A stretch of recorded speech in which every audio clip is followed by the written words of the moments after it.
Halo teman-teman, perkenalkan nama aku Ajeng Widianingsih. Aku dari kelas AB Administrasi Bisnis Internasional dari LP3I Jakarta.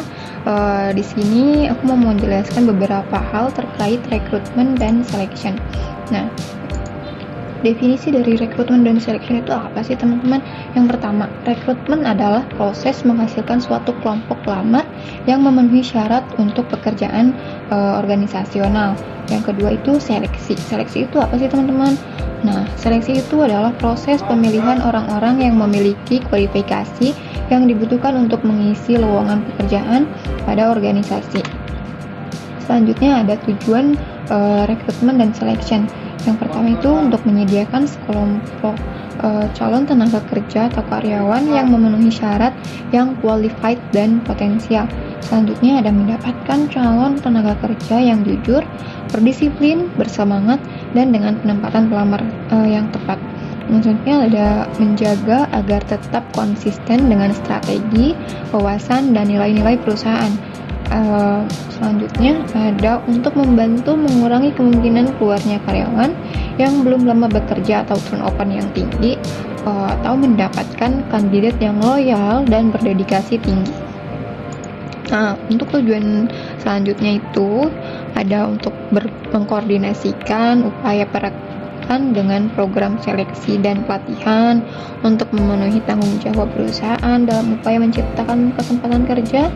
Ada mendapatkan kandidat pelamar memenuhi persyaratan sesuai dengan Undang-Undang Ketenagakerjaan. Yang terakhir ada karyawan pelamar dapat bekerja sama secara vertikal maupun horizontal.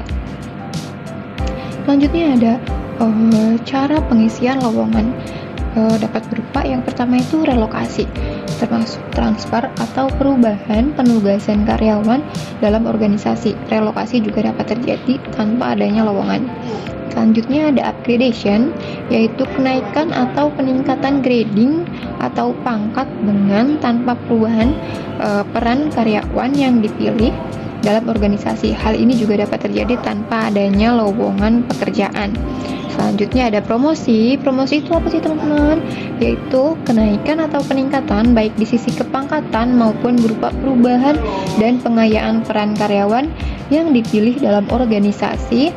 Promosi tidak dapat dilakukan tanpa adanya lowongan terlebih dahulu.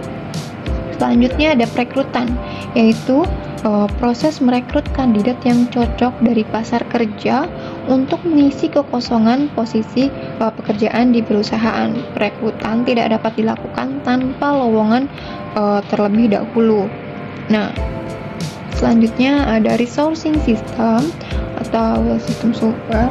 Ada kebutuhan lowongan dapat terjadi karena kondisi berikut ini. Yang pertama, ada perubahan tugas atau transfer karyawan, ada pengunduran diri atau resign karena pemutusan hubungan kerja.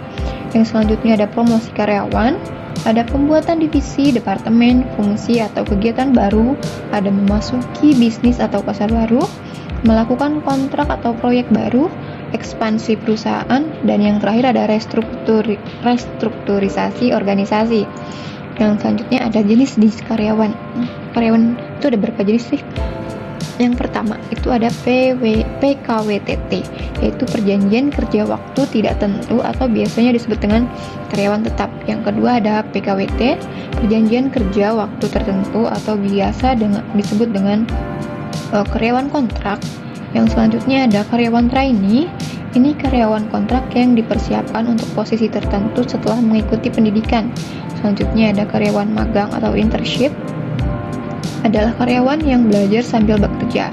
Selanjutnya ada karyawan outsourcing, adalah karyawan yang bukan menjadi karyawan langsung di bawah perusahaan, tapi menjadi karyawan perusahaan lain yang dipekerjakan di perusahaan. Ini contohnya kayak satpam BCA. Itu bukan karyawan BCA, tapi karyawan outsourcing yang bekerja sama dengan BCA. Yang selanjutnya ada karyawan mitra, adalah karyawan yang dibayarkan berdasarkan upah borongan. Ini sama seperti dengan supir truk, supir angkutan mungkin, yang dibayarnya bukan per bulan tapi adanya uang jalan, uang transport, uang makan, bensin dan lain sebagainya. Yang selanjutnya ada sumber rekrutmen. Sumber rekrutmen dibagi dua. Yang pertama ada internal, yaitu promosi, transfer atau rotasi, pengkaryaan karyawan. Yang terakhir ada kelompok kerja sementara atau karyawan kontrak. Nah, sumber rekrutmen yang kedua ada dari eksternal, yaitu lembaga pendidikan, teman atau anggota keluarga karyawan.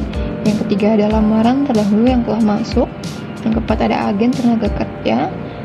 Selanjutnya ada karyawan perusahaan lain, ada asosiasi profesi, dan outsourcing itu sendiri. Nah, selanjutnya ada jenis tes dalam seleksi karyawan. Yang pertama itu ada wawancara pendahuluan. Nah, wawancara itu apa sih? Nah, wawancara atau interviewing berarti hanya tanya jawab ya, dengan maksud memperoleh data atau informasi lebih mendalam secara langsung dari pelamar. Nah, jenis-jenis wawancara itu ada berapa sih?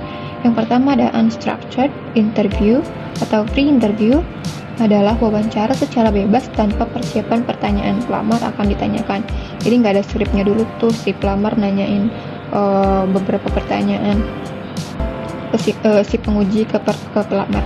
Selanjutnya ada structured interview atau guide interview, adalah wawancara pelamar, pertanyaannya telah disiapkan sehingga wawancara lebih terarah dan cepat. Nah, keburukan cara ini itu hasilnya tidak mendalam karena pertanyaannya si pelamar itu diajukan secara terbatas. Nah, selanjutnya ada mixed interview, adalah kombinasi dari free interview dengan guide interview. Cara ini dapat memperoleh data atau informasi pelamar lebih komplit dan terinci dari si pelamar tersebut.